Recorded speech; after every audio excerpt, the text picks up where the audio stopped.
Hello नमस्कार साथियों, आप सभी का स्वागत करते हैं फिक्स टारगेट 2.0 परिवार के एक और नई क्लास में। जितने भी स्टूडेंट्स बिहार या फिर भारत के किसी भी यूनिवर्सिटी से ग्रेजुएशन थर्ड सेमेस्टर में हैं, आपने यदि मेजर पेपर में, माइनर पेपर में या फिर बच्चे एमडीसी पेपर में, इस तीनों में से किसी भी पेपर में हिंदी साहित्य सब्जेक्ट को रखा है तो आप लोग क्लास को ध्यान से देखिएगा। अभी हम लोग डिस्कस करेंगे हिंदी साहित्य का जो आपका यूनिट नंबर 2 है। यूनिट नंबर 2 में प्यारे बच्चे आपको आधुनिक हिंदी साहित्य के छायावाद युग के बारे में पढ़ना था, जिसमें मैंने आपको शॉर्ट टाइप और लॉन्ग टाइप की जो क्लास है टॉपिक वाइज डिस्कस करवा दिया है। अब देखिए आज के इस क्लास में बच्चे जो मोस्ट इंपोर्टेंट ऑब्जेक्टिव क्वेश्चंस इस टॉपिक से बन सकते हैं, टोटल 50 या फिर उससे ज्यादा क्वेश्चंस हम आज के इस क्लास में कवर करने वाले हैं। तो बस आप लोगों को क्लास ध्यान से देखना है। यहां पर बच्चे जितना भी ऑब्जेक्टिव क्वेश्चंस कराऊंगा सभी का आपको डिटेल एक्सप्लेनेशन भी करवाने वाला हूं, और एक्सप्लेनेशन में बच्चे जितना भी मैं आपको फैक्ट्स लिखवाऊंगा उन सभी फैक्ट्स को आप अच्छे से नोट कर लेना, क्योंकि पेपर में वहां से भी ऑब्जेक्टिव क्वेश्चंस बनाए जा सकते हैं। तो आइए बच्चे, आप लोग कॉपी पेन लेकर तैयार हो जाइए, अपने सभी दोस्तों को एक बार शेयर कर दीजिए ताकि आपके सारे फ्रेंड्स क्लास को ज्वाइन कर सके। सेशन को लाइक नहीं करे हो लाइक कर लेना, और चैनल पर नए हैं बच्चे सब्सक्राइब करके नोटिफिकेशन बेल भी ऑन कर लीजिएगा ताकि आने वाली क्लास आपको टाइम से मिल सकेगी। आइए बारी बारी से हम लोग ऑब्जेक्टिव क्वेश्चंस पर चर्चा करते हैं। जैसे देखिए सबसे पहला नंबर क्वेश्चन आपका क्या कहता है। क्वेश्चन है छायावाद के कवि कौन है। ऑप्शन है आपका सूर्यकांत त्रिपाठी निराला, मैथिली शरण गुप्त, ईश्वरचंद्र विद्यासागर और हरिवंश राय बच्चन।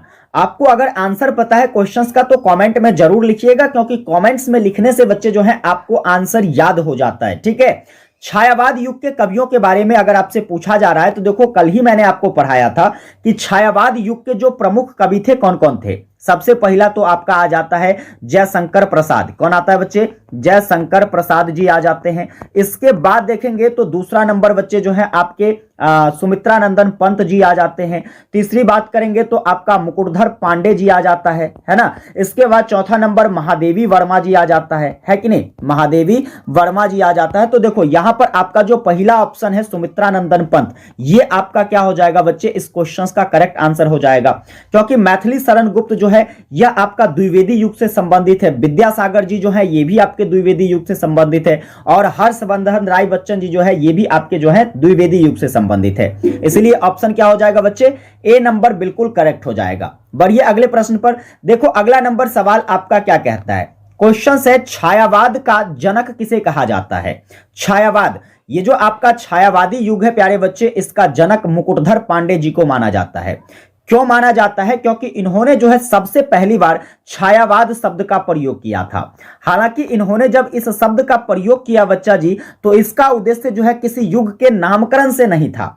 इन्होंने जो है जो नई नई रचनाएं की जा रही थी द्विवेदी युग के आगे, उस पर व्यंग कसने के लिए जो है क्या किया था, तो व्यंग कसने के लिए जो है इन्होंने छायावाद शब्द का प्रयोग किया था, जिसमें इन्होंने बताया कि ये जो रचनाएं की जा रही है इसमें किसी भी चीजों की स्पष्टता नहीं दिख रही है। अब स्पष्टता ना दिखना मतलब छाया का क्या अर्थ होता है? छाया का अर्थ होता है अस्पष्ट। इसलिए इन्होंने जो है उस कविताओं पर व्यंग कसते हुए इस शब्द का प्रयोग किया, और यही चलकर जो है बाद में छायावाद युग के नाम से जो है आगे बढ़ा। समझ गए ना? तो इसीलिए जो है आप लोग कह सकते हैं कि छायावाद युग का जनक किसको कहेंगे बच्चे? तो मुकुटधर पांडे जी को कहेंगे। अब यहां से एक सवाल बन सकता है कि बताइए सबसे पहले किसके द्वारा माना गया कि छायावाद युग का जनक जो है बच्चे मुकुटधर पांडे जी हैं? तो आप कहोगे सर रामचंद्र शुक्ल जी के द्वारा माना गया। किसके द्वारा माना गया बच्चे? रामचंद्र शुक्ल जी के द्वारा यह माना गया कि छायावाद युग का जनक कौन है? तो मुकुटधर पांडे जी हैं। आगे बढ़िए, अगला सवाल देखेंगे। अगला सवाल है बच्चा जी आपका कि छायावाद की समय सीमा क्या है। चलिए आप लोग कमेंट करके बताइए। जिस बच्चे ने कल का क्लास देखा होगा उसको तो जरूर याद होगा कि छायावाद युग की जो समय सीमा रही है वो क्या रही है। तो देखिए बच्चे, छायावाद युग के समय सीमा की जब हम बात करते हैं तो आपका आंसर होगा सर 1918 से 1936 ईस्वी का जो हिंदी आधुनिक साहित्य में काल रहा है वह छायावाद युग का काल रहा है। ठीक है बच्चे, देखिए अब थोड़ी सी इसके पीछे की भी कहानी समझ लीजिए। जब बात करते हैं हम लोग छायावाद युग की, तो इसकी झलक जो है 1916 में एक रचना आई थी सुमित्रा नंदन पंत जी की, जूही की कली। कौन सी रचना बच्चे? जूही की कली रचना आई थी, और यहीं से जो है लगभग देखने को मिला था कि अब हिंदी साहित्य में एक और नए युग की शुरुआत होने जा रही है। फिर बाद में एक और रचना 1920 में आता है जो कि पल्लव काव्य संग्रह था। कौन सा काव्य संग्रह बच्चे? पल्लव काव्य संग्रह। ये भी आपके सुमित्रा नंदन पंत जी की ही रचना है। यहां से भी आपको कई सारी विशेषताएं देखने को मिली एक नए युग की शुरुआत की, और ये तो इसके शुरुआत की कहानी थी। अंत के कहानी की बात, जैसे मान लीजिए 1936 में इसका अंत हो जाता है, तो इसके पीछे की कहानी याद रखिएगा। 1935 में एक कमायनी नाम की काव्य संग्रह आती है। कमायनी नाम की काव्य संग्रह, जिसमें ऐसा देखा जाता है कि फिर से जो है अब सभी चीजों परिवर्तन की दिशा में जा रही है। तो जैसे ही परिवर्तन की दिशा देखने को मिली थी, तो फिर से वहां से एक और नए युग की शुरुआत हो जाती है, और 1936 में बच्चे क्या हो जाता है, तो आपके छायावाद युग का अंत हो जाता है। ठीक है, चलिए अगले सवाल को देखते हैं। आपका अगला नंबर सवाल बच्चा जी कहता है कि छायावाद को स्थूल के प्रति सूक्ष्म का विद्रोह किसने कहा है? कल भी मैंने आपको पढ़ाया था जब मैं आपको लॉन्ग टाइप क्वेश्चंस करवा रहा था। तो देखिए यहां पर कहा जा रहा है कि छायावाद युग जो है, इसको स्थूल के प्रति एक छोटा सा विद्रोह किस लेखक ने या किस विद्वान ने कहा है? ऑप्शन है डॉक्टर नागेंद्र, हरिवंश राय बच्चन, लाला हरदयाल और जयशंकर प्रसाद जी। ठीक है, तो ये स्टेटमेंट प्यारे बच्चे जो है आपके डॉक्टर नागेंद्र जी का कहना है। किसका कहना है बच्चे? डॉक्टर नागेंद्र जी ने कहा था कि छायावाद जो है यह स्थूल के प्रति एक सूक्ष्म विद्रोह है, क्योंकि यहां से क्या हो रहा था, तो आपके द्विवेदी युग की जो रचनाओं की प्रवृत्ति थी, उस प्रवृत्ति में काफी ज्यादा परिवर्तन देखने को मिल रहा था, और कुछ चीजें जो हैं आपके जो है छायावाद युग में भारतेंदु युग से लिया जा रहा था। तो इसलिए इन्होंने जो है कहा कि आपके जो छायावाद युग हैं यह एक स्थूल के प्रति एक छोटा सा विद्रोह है। क्लियर है बच्चे? चलिए, अगर सेशन आपको हेल्पफुल लगती है मेरे भाई, तो आप लोग शेयर करते जाओ अपने सभी दोस्तों को, ताकि आपके सारे फ्रेंड्स क्लास को ज्वाइन करें और यूट्यूब पर सबसे बेहतरीन कंटेंट के साथ अपनी तैयारी कर सके। अब देखो 5वां नंबर क्वेश्चन आपका क्या कहता है। 5वां नंबर आपका क्वेश्चन है कि कमायनी में किस दर्शन की अभिव्यक्ति हुई है? यानी कि कमायनी जो रचना है प्यारे बच्चे, इसमें कौन से दर्शन की चर्चा की गई है? तो अगर हम यहां पर बात करते हैं कमायनी रचना की प्यारे बच्चे, तो यह आपके छायावाद युग से रिलेटेड है। हालांकि इस रचना के बाद जो है, अभी मैंने आपको बताया था कि इस रचना के बाद क्या होता है, तो यहां से जो है आपके छायावाद युग की अंतिम स्थिति आ जाती है, लेकिन फिर भी जो है हम इसको छायावाद युग की रचना के तौर पर मानते हैं। और छायावाद युग की जो रचना थी प्यारे बच्चे, इसमें बौद्ध दर्शन देखने को नहीं मिला था, और द्वैतवाद और विशिष्ट द्वैतवाद जो है ये तो आपको द्विवेदी युग में देखने को मिला। कहां पर देखने को मिला प्यारे बच्चे? द्विवेदी युग में। यानी कि शैव दर्शन की जो है अभिव्यक्ति कहां पर देखने को मिलती है? कमायनी रचना में देखने को मिलती है। चलिए अगले सवाल पर बढ़ते हैं। आपका जो नेक्स्ट सवाल है प्यारे बच्चे, कमायनी जो है, कमायनी की पात्र ईरा किसका प्रतीक है? ये बहुत इंपॉर्टेंट क्वेश्चन है। यहां से आपको काफी सारी चीजें सीखने को मिलेगी। जैसे कि हम बात करते हैं कमायनी रचना की, तो कमायनी रचना प्यारे बच्चे, इसमें 3 गो पात्र हैं। आप क्या क्या याद रखोगे? देखो यहां पर सबसे पहले याद रखोगे कि कमायनी रचना में कई गो पात्र है, तो 3 गो पात्र है। पहला तो आपका एक हो जाता है मनु, दूसरा हो जाता है आपका श्रद्धा, ठीक है, श्रद्धा, और इसके बाद जो तीसरा है आपका बच्चे वो है ईडा। ठीक है, ये 3 पात्र आपके कमायनी रचना की है, और यह तीनों जो है हमें अलग अलग प्रकार का संदेश देती है। जैसे म से मनु, तो आप कहोगे सर मन का प्रतीक है मनु। किसका प्रतीक है? मन का प्रतीक, ये याद रखिएगा। श्रद्धा, हम लोग श्रद्धा भाव हृदय से व्यक्त करते हैं, इसीलिए जो है यह किसका प्रतीक हो जाएगा? तो हृदय का प्रतीक हो जाएगा। और ईडा, ईडा जो है प्यारे बच्चे, यह आपके बुद्धि का प्रतीक है। किसका प्रतीक है? आप कहोगे गुरुजी बुद्धि का प्रतीक है, यानी कि इस क्वेश्चन का जो आंसर हो जाएगा आपका ऑप्शन नंबर ए हो जाएगा। इसके बाद देखिए एक और यहां पर इंपॉर्टेंट फैक्ट याद रखिएगा, कमायनी रचना में प्यारे बच्चे जो है आपके टोटल 15 सर्ग हैं। इस बात को याद रखिएगा, 15 सर्ग आपके कमायनी रचना में है, जो कि आपसे ऑब्जेक्टिव में पूछा जा सकता है। चलिए अगले सवाल की ओर बढ़ते हैं। आपका नेक्स्ट नंबर क्वेश्चन कहता है महाप्राण किस छायावादी कवि के नाम से पहले जुड़ता है? अब महाप्राण की बात करेंगे बच्चे, तो एक महान कवि के साथ ही जुड़ सकता है, ठीक है ना। वह आपके कौन है? तो सूर्यकांत त्रिपाठी निराला जी हैं, जिनके नाम से पहले महाप्राण जोड़ा जाता है। क्लियर है बच्चे? यहां पर देखिए तो सुमित्रा नंदन पंत जी की अगर हम बात करते हैं, तो इसे जो है ओज और औदात्य के कवि भी माने जाते हैं। ठीक है, ओज और औदात्य के कवि किसे मानते हैं बच्चे? तो ओज और औदात्य की कवि जो है यह सुमित्रा नंदन पंत जी को माना जाता है। ऐसा क्यों कहा जाता है? तो इनकी एक रचना थी राम की शक्ति पूजा, राम की शक्ति पूजा, जिसके आधार पर आप देखोगे कि इसमें जो है ओज का काफी ज्यादा जो है चर्चा किया गया है। इसीलिए ओज और औदात्य के कवि जो है किसको माने जाते हैं? तो आप कहोगे सर सूर्यकांत त्रिपाठी निराला जी को माना जाता है। चलिए अगले सवाल की ओर बढ़ते हैं। आपका नेक्स्ट नंबर क्वेश्चन कहता है प्रकृति के सुकुमार कवि किसे कहते हैं? स्टार लगाइएगा, ये कई बार एग्जाम में पूछा भी गया है। प्रकृति का सुकुमार कवि, प्यारे बच्चे, प्रकृति के सुकुमार कवियों की हम बात करेंगे तो आपके सुमित्रानंदन पंत जी हैं। कौन है बच्चे? सुमित्रानंदन पंत जी हैं। चलिए यहां से कुछ और इंपॉर्टेंट फैक्ट्स हम आपको बता देते हैं। जैसे कि सुमित्रानंदन पंत जी की बात करते हैं तो यह एक प्रगतिवादी रचनाकार भी थे, प्रगतिवादी रचनाकार। हालांकि इनके रचनाओं के चरणों की बात करें तो इनके रचनाओं का 4 चरण था। 4 चरण कौन कौन था? तो सबसे पहला चरण जो है यह छायावादी कवि भी माने जाते हैं, है कि नहीं? तो पहला तो इन्होंने छायावादी विशेषताओं के साथ अपनी रचनाएं की। इसके बाद यह जो है अगला चरण जो कि आपका क्या हो जाता है? वह हो जाता है प्रगतिवादी, ठीक है।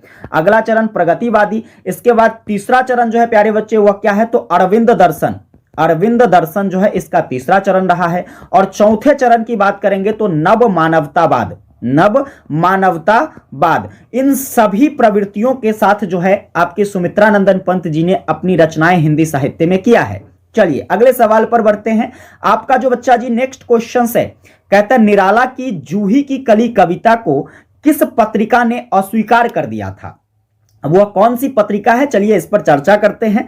तो आपका सबसे पहला बात तो यहां पर यह याद रखना है कि जूही की कली जो आपकी कविता है, इस कविता को किसने लिखा? तो आप कहोगे सर सूर्यकांत त्रिपाठी निराला जी ने लिखा। किसने लिखा? सूर्यकांत त्रिपाठी निराला जी ने। इसको अस्वीकार करने वाला जो आपका पत्रिका है वह पत्रिका है सरस्वती पत्रिका, ठीक है बच्चे। चलिए आप लोग कमेंट करके बताना सरस्वती पत्रिका मैंने आपको पढ़ाया था, ठीक है, याद कीजिए। सरस्वती पत्रिका जो है प्यारे बच्चे यह किस युग से संबंधित है? ठीक है, किस युग से संबंधित है सरस्वती पत्रिका और इसके संपादक कौन है? एक बार आप लोग जो है बच्चे कमेंट करके बता देना, फटाफट से आप लोग कमेंट में टाइप कर दीजिए। अब आइए देखिए यहां पर कई सारे पत्रिकाओं का नाम दिया गया है, हम जरा उस पर भी चर्चा कर लेते हैं। जैसे मान लीजिए बच्चे यहां पर पहला ऑप्शन है आपका क्या? तो प्रभा पत्रिका, है ना। प्रभा पत्रिकाओं की बात करते बच्चे तो इसके जो लेखक थे वह कौन थे? तो कालूराम गंगराडे, ठीक है बच्चे। कौन थे? कालूराम गंगराडे जो है इसके लेखक थे, संपादक थे। और इसका संपादन जो है 1913 ईस्वी में किया गया था, यह बात भी याद रखिएगा। इसके बाद चांद पत्रिका की बात करते हैं।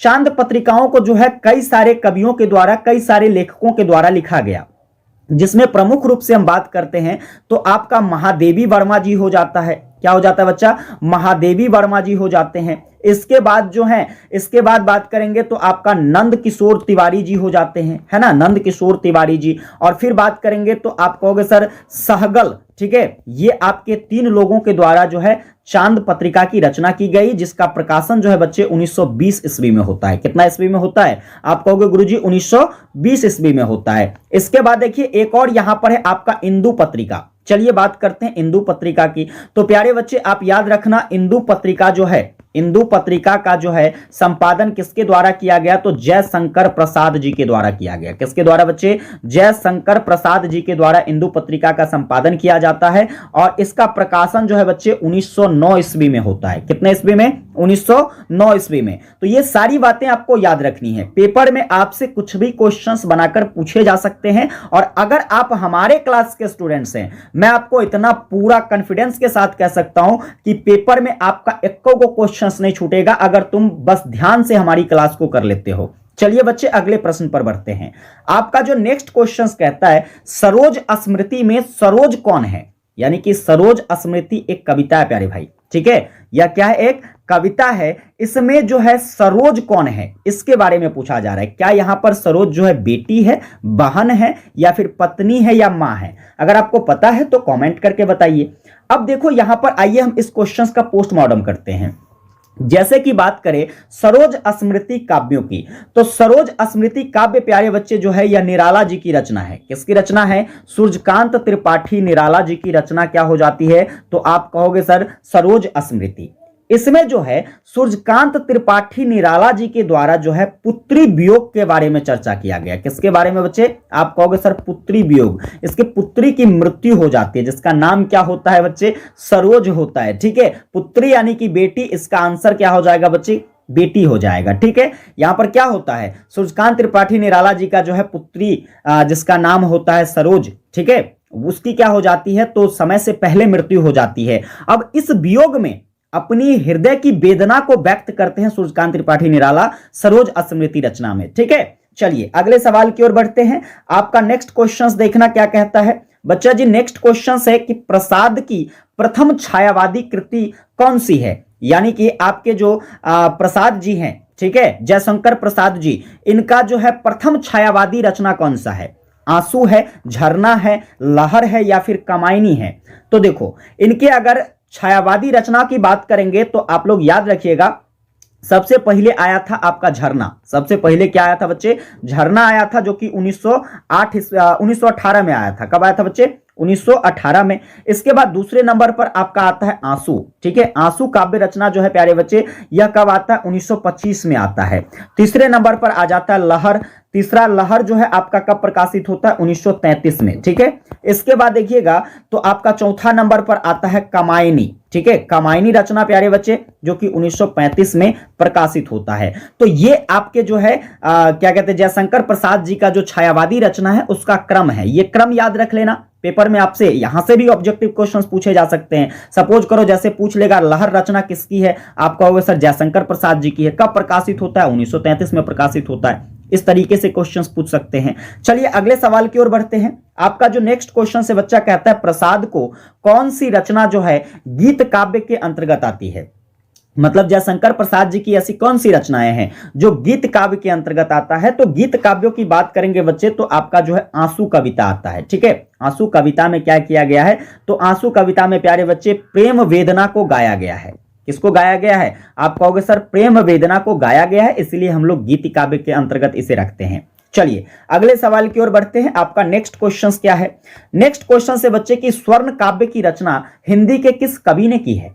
स्वर्ण काव्य, तो स्वर्ण काव्य की रचना करने वाले व्यक्ति जो थे वह थे आपके सुमित्रा नंदन पंत जी। जैसे मैंने बताया था ना कि इनके जो रचनाएं थी वह 4 चरण में हुआ था। ठीक है, पहले छायावादी, इसके बाद प्रगतिवादी, है ना, फिर आपके जो है स्वर्ण काव्यों की इसके द्वारा रचना की गई, और फिर जो है नव मानवतावाद प्रवृत्ति से जो है इन्होंने रचना की थी। तो आपके जो है स्वर्ण काव्य की रचना करने वाले व्यक्ति कौन हो जाते हैं? सुमित्रा नंदन पंत जी हो जाते हैं। अब यहां पर कुछ रचनाओं के बारे में जान लेते हैं जो कि इन्होंने स्वर्ण काव्य के अंतर्गत किया है।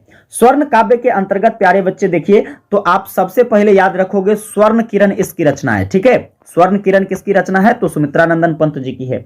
इसके बाद देखोगे तो आप कहोगे सर स्वर्ण धुली, क्या स्वर्ण धुली इसकी रचना है जो कि आपके स्वर्ण काव्य के अंतर्गत आता है। इसके बाद देखोगे तो आप कहोगे सर उत्तरा रचना जो है। इसके बाद जो है कला और बूढ़ा चांद, है ना, कला और बूढ़ा चांद, ये भी रचना जो है आपके स्वर्ण काव्य के अंतर्गत आता है। और एक और रचना नोट करना, वह रचना है आपका बीना। कौन सी रचना बच्चे? बीना। ये सब रचना जो है सूर्यकांत त्रिपाठी निराला का है जो कि स्वर्ण काव्य के अंतर्गत आता है। ठीक है बच्चे, चलिए अगले क्वेश्चंस पर चर्चा करते हैं। अगला सवाल कहता है महादेवी वर्मा की संपूर्ण कविताओं का संकलन कहां है? यानी कि महादेवी वर्मा के द्वारा जो भी कविताएं लिखी गई है उसका संकलन आपको कहां पर मिलता है? तो वह संकलन प्यारे बच्चे देखिए, सबसे पहला तो आप ये याद रखो कि इसकी रचना कौन कौन सी है। इनके रचना की बात करते हैं तो आपका निहार हो जाता है ना, निहार रचना जो कि कब आया था? 1930 में इसका आया था। इसके बाद देखिएगा तो अगला रचना जो है इसका रश्मि है। ठीक है, रश्मि जो कि 1932 में प्रकाशित हुआ था। ठीक, इसके बाद देखिए नीरजा। ठीक है, नीरजा रचना जो है इसका प्यारे बच्चे 1935 में प्रकाशित होता है। और फिर जो है आपका सांध्य गीत, सांध्य गीत रचना, है ना, सांध्य गीत रचना प्यारे बच्चे 1936 में प्रकाशित होता है। और इस सब रचना को जो है प्यारे बच्चे यामा नामक जो है काव्य संग्रह में क्या किया गया है? तो संकलित किया गया है। इसलिए ऑप्शन नंबर इसका क्या हो जाएगा? डी हो जाएगा। चलिए अगले सवाल पर बढ़ते हैं। नेक्स्ट सवाल देखना बच्चे, कहता है अनामिका काव्य संग्रह का प्रकाशन कब हुआ? अनामिका काव्य संग्रह, स्टार लगाइएगा, पेपर में आपसे पूछा जा सकता है। अगर बात करें हम अनामिका काव्य संग्रह की तो आप कहोगे गुरुजी 1938 ईस्वी में जो है अनामिका काव्य संग्रह की क्या होती है? तो प्रकाशन होती है, जो आपके सूर्यकांत त्रिपाठी निराला जी की रचना है। किसकी रचना है बच्चे? सूर्यकांत त्रिपाठी निराला जी की रचना है। चलिए अगले सवाल पर बढ़ते हैं। आपका अगला सवाल कहता है प्रगतिशील लेखक संघ की स्थापना कब हुई? स्टार लगाइए इस पर भी, ठीक है। प्रगतिशील लेखक संघ की स्थापना की बात करेंगे तो आप कहोगे सर 1936 में प्रगतिशील लेखक संघ की स्थापना होती है, जहां से क्या होता है तो फिर से एक नए युग की शुरुआत की जो है दिशा निर्देश मिलती है। आगे चलिए अगला सवाल देखो, 17 नंबर क्या कहता है। 17 सवाल है आपका कि जयशंकर प्रसाद का जन्म कहां हुआ? जयशंकर प्रसाद, अब बात करें जयशंकर प्रसाद जी की तो इनका जन्म तो प्यारे बच्चे आपका यूपी में होता है। यूपी में कहां होता है तो आप कहोगे सर वाराणसी में होता है ना। वाराणसी के यूपी में आपका क्या हो जाता है, जयशंकर प्रसाद जी का जन्म हो जाता है। जन्म दिवस की बात कर लेते हैं, इनका जन्म कब होता है ना, यह भी पूछा जा सकता है। तो प्यारे बच्चे याद रखना इसका जन्म जो है 30 जनवरी 1889 ईस्वी में होता है। कब होता है? 30 जनवरी 1889 को होता है। इनकी मृत्यु कब होती है प्यारे बच्चे? इनकी मृत्यु की बात करेंगे तो आप कहोगे सर 15 नवंबर 1937 को इसका मृत्यु हो जाता है, ठीक है। अब चलिए हम बात करते हैं इसके कुछ प्रमुख रचनाओं की, जो कि आपसे पेपर में पूछा जा सकता है। आप जयशंकर प्रसाद जी की प्रमुख रचना नोट करिएगा प्यारे बच्चे। वैसे तो मैंने आपको यह सब पढ़ाया है, लेकिन फिर भी नोट कर लीजिए जो फेमस रचनाएं हैं जो आपसे पूछी जा सकती है। तो जैसे कि बात करें, सबसे पहले आप नोट करो उर्वशी रचना, है ना। इसकी उर्वशी काव्य संग्रह जो है प्यारे बच्चे 1909 में आता है। दूसरा बात करेंगे तो आप कहोगे सर प्रेम पथिक, है ना। प्रेम पथिक रचना कब आती है इनका? तो प्रेम पथिक जो है 1913 में आता है। इसके बाद देखिए तीसरा याद रखिएगा कानन कुसुम। कानन कुसुम कब आता है? तो कानन कुसुम प्यारे बच्चे 1913 में ही आता है। इसके बाद एक और रचना याद रखना वन मिलन, ठीक है। वन मिलन कब प्रकाशित होता है? तो यह भी आपका 1909 में प्रकाशित होता है। ये चारों रचनाएं जो कि आपके जयशंकर प्रसाद जी की फेमस रचनाएं हैं और ये आपको याद रखना है। चलिए आगे बढ़ते हैं अगले सवाल की ओर। अगला सवाल प्यारे बच्चे, सूर्यकांत त्रिपाठी निराला का जन्म कब होता है? सूर्यकांत त्रिपाठी निराला के जन्म की बात करी जा रही है। चलो भाई, जन्म अगर सूर्यकांत त्रिपाठी निराला की बात करेंगे तो इनका जन्म होता है 21 फरवरी 1897 को। अब सवाल बन सकता है कहां पर होता है? तो आप कहोगे सर मेदिनीपुर जिला में, जो कि आपका पश्चिम बंगाल में है। कहां पर है बच्चे? मेदिनीपुर जिला, जो कि आपके पश्चिम बंगाल में किसका जन्म होता है? सूर्यकांत त्रिपाठी निराला जी का जन्म होता है, ठीक है। इसकी मृत्यु की बात कर लेते हैं। मृत्यु कब होता है? तो आप कहोगे सर 15 अक्टूबर 1961 को होता है। कब होता है? 15 अक्टूबर 1961 को। कहां पर होता है? तो इलाहाबाद में, है ना। इलाहाबाद जो कि आपके यूपी में है। जन्म होता है पश्चिम बंगाल में मेदिनीपुर जिला में, और मृत्यु होता है कहां पर? तो इलाहाबाद जो कि यूपी में है। वर्तमान में इलाहाबाद को प्रयागराज के नाम से जाना जाता है, समझ गए। चलिए आगे देखेंगे बच्चा जी, यहां पर इसके कुछ प्रमुख रचनाओं की बात करते हैं। तो सूर्यकांत त्रिपाठी निराला जी की जो कुछ प्रमुख रचनाएं, जैसे कि देखो अनामिका है, ठीक है। अनामिका कब प्रकाशित होता है? 1923 में, ठीक है। चलिए इसके बाद देखना परमिल इसकी प्रमुख रचना है, जो कि आपसे पूछा जा सकता है। 1930 में प्रकाशित होता है यह। इसके बाद देखो गीतिका रचना, है ना। गीतिका रचना बच्चे 1936 में प्रकाशित होता है। और एक याद रखना तुलसीदास रचना। ये चार रचना इसकी अभी याद रखना है आपको, जो कि 1938 में प्रकाशित होता है, तुलसीदास रचना, ठीक। चलिए तो यहां से आपके सूर्यकांत त्रिपाठी निराला से संबंधित जो भी फैक्ट इंपोर्टेंट थे आपके परीक्षा के दृष्टिकोण से, मैंने बता दिया है। आगे बढ़ते हैं अगले सवाल पर, जो कि सेकंड लास्ट क्वेश्चन होगा आज के इस क्लास का। क्वेश्चन कहता है बच्चा जी कि सुमित्रा नंदन पंत को किस रचना के लिए ज्ञानपीठ पुरस्कार मिला? अब वैसी कौन सी रचना है सुमित्रा नंदन पंत जी की? तो ज्ञानपीठ पुरस्कार जो मिला था प्यारे बच्चे इनको, वह मिला था चिदंबरा रचना के लिए। कौन सी रचना के लिए? आप कहोगे सर चिदंबरा रचना के लिए। चलिए इसके साथ साथ इन्हें एक और पुरस्कार मिला था, जो कि कला एवं बूढ़ा चांद के लिए साहित्य अकादमी पुरस्कार मिला था बच्चे। कौन सा पुरस्कार? साहित्य अकादमी पुरस्कार किसके लिए मिला था सुमित्रा नंदन पंत जी को? तो आप कहोगे सर कला एवं बूढ़ा चांद कविता के लिए मिला था। याद रखेंगे। चलिए आगे देखते हैं, यहां पर सुमित्रा नंदन पंत जी की बात कर लेते हैं। तो इनका जन्म कब होता है बच्चे? यह भी पूछा जा सकता है, इनका जन्म कब होता है? आप कहोगे सर 20 मई 1900 ईस्वी को जो है पंत जी का जन्म होता है। कहां पर होता है? तो आप कहोगे सर उत्तराखंड में इनका जन्म होता है। मृत्यु कब होता है प्यारे भाई? तो मृत्यु इसका जो है 28 दिसंबर 1977 को होता है। मृत्यु कब होता है? 28 दिसंबर 1977 को इनका मृत्यु हो जाता है। समझ गए ना। तो ये सारा बात आपको याद रखना है। चलिए आगे देखेंगे हम लोग। आगे यहां से कुछ और फैक्ट बन सकते हैं, जैसे कि इनकी कुछ प्रमुख रचना की बात कर लेते हैं। इनकी कुछ प्रमुख रचनाएं प्यारे भाई आप याद रखोगे। सबसे पहले उच्छ्वास, क्या याद रखोगे? उच्छ्वास रचना, जो कि इनका जो है कब प्रकाशित होता है? 1920 में। फिर देखना दूसरा नंबर याद रखना ग्रंथि रचना। ग्रंथि रचना प्यारे बच्चे इनका 1920 में प्रकाशित होता है। फिर इसकी जो फेमस रचनाएं है वह है वीणा। क्या है प्यारे बच्चे? वीणा, जो कि 1927 में प्रकाशित होता है। इसके बाद इसकी फेमस रचना याद रखना पल्लव काव्य संग्रह। पल्लव काव्य संग्रह प्यारे बच्चे 1928 में आता है। और इसके बाद याद रखना गुंजन काव्य संग्रह, ठीक है, गुंजन काव्य संग्रह जो कि 1932 में आता है। क्लियर है? तो ये 5 रचनाएं आप किसके बारे में याद रखोगे? सुमित्रा नंदन पंत जी के बारे में याद रखोगे। मैं उम्मीद करूंगा आपको ये सारा चीज अच्छे तरीके से समझ में आ रहा होगा। एक बार कमेंट जरूर कीजिएगा, और क्लास अच्छी लगती है मेरे भाई तो शेयर करो अपने सभी दोस्तों के बीच, क्योंकि हर एक क्लास के पीछे हमारा जो है खतरनाक मेहनत होता है। मैं काफी मेहनत करके आपके लिए क्लास लाता हूं। चलिए बच्चे, अगला सवाल जो कि आखिरी सवाल है आज के इस क्लास का। क्वेश्चंस कहता है महादेवी वर्मा को पद्म भूषण पुरस्कार कब मिला? स्टार लगाइए, महादेवी वर्मा को पद्म भूषण पुरस्कार।